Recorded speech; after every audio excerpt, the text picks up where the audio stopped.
It turns out that yesterday's launch of the Snapdragon 8 Gen 2 was just one of many chips we'd see. As yes, today Qualcomm has unveiled another batch of processors focused on services beyond mobile. Apple just launched a couple of the services it teased on the iPhone 14 launch, and we get details on the others coming next month. And it seems that OnePlus is working on a tablet, and we're just hoping it's not one that we've already seen before, if you know what I mean. I'm Jaime Rivera, and this is day 2 of the Snapdragon Summit with a lot more great stuff announced. This is Pocketnow Daily, sponsored by Qualcomm Technologies.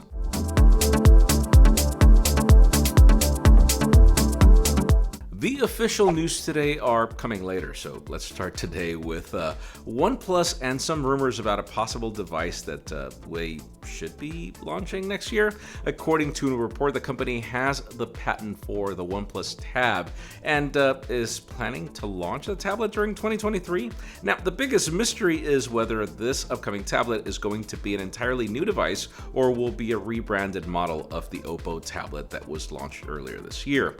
Surely, it is a possibility that we'll really just see an Oppo Pad with a Snapdragon 870 and an 8360 mAh battery under a different name, but let's hope we get a completely different device. We have seen OnePlus devices share design with Oppo products before and instead innovate with better specifications, so maybe that'll be the case.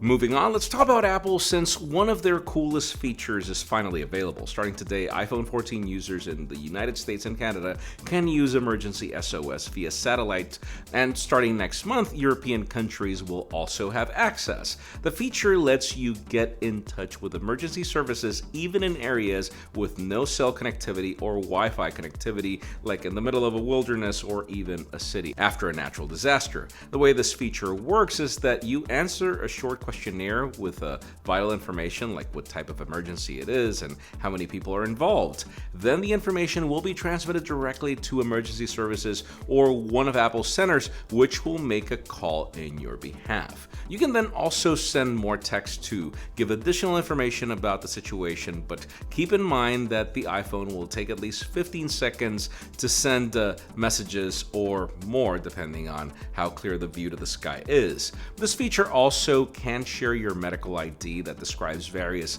health conditions you have, so that first responders will be aware of any potential issues. If you buy your iPhone 14 before the launch of the satellite SOS service, you have 2 years of service for free, but we still don't know how much it'll cost to subscribe later.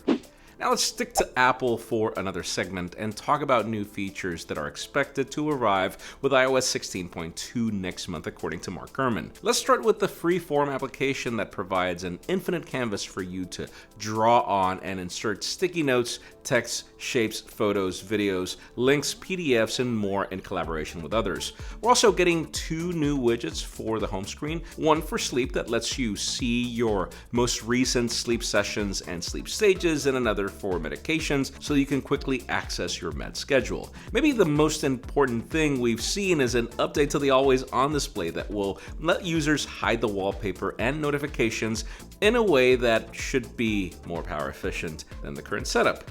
Oh, and by the way, those live activity sports scores are also coming.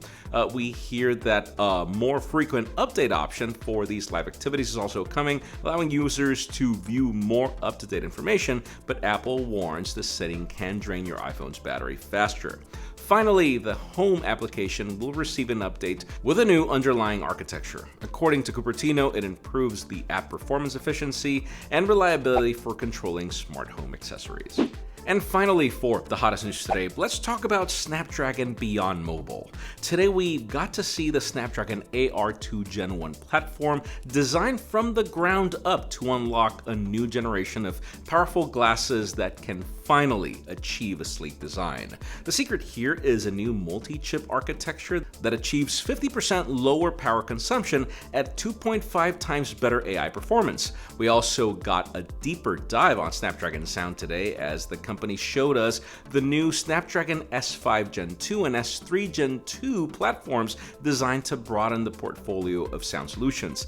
This allows such quality to even reach speakers for the first time, in addition to lossless support support for stereo headsets, as we discussed yesterday. Best of all, this S3 Gen 2 is actually designed to bring some of these premium audio features to the mid-range as well.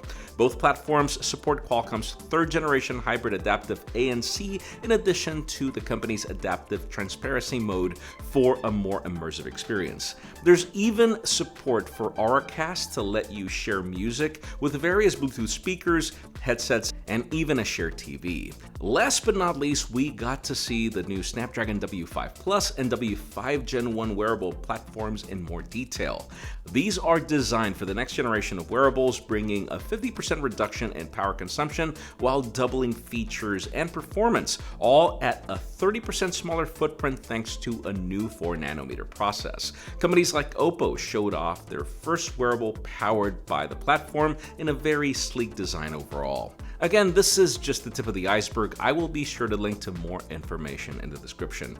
In today's question, let us know, what were you excited about most in Snapdragon Summit Day 2? Because listen, for me, it's all about the wearables, particularly because of how well they performed and their sleek design. Let us know what you think in the comments down below.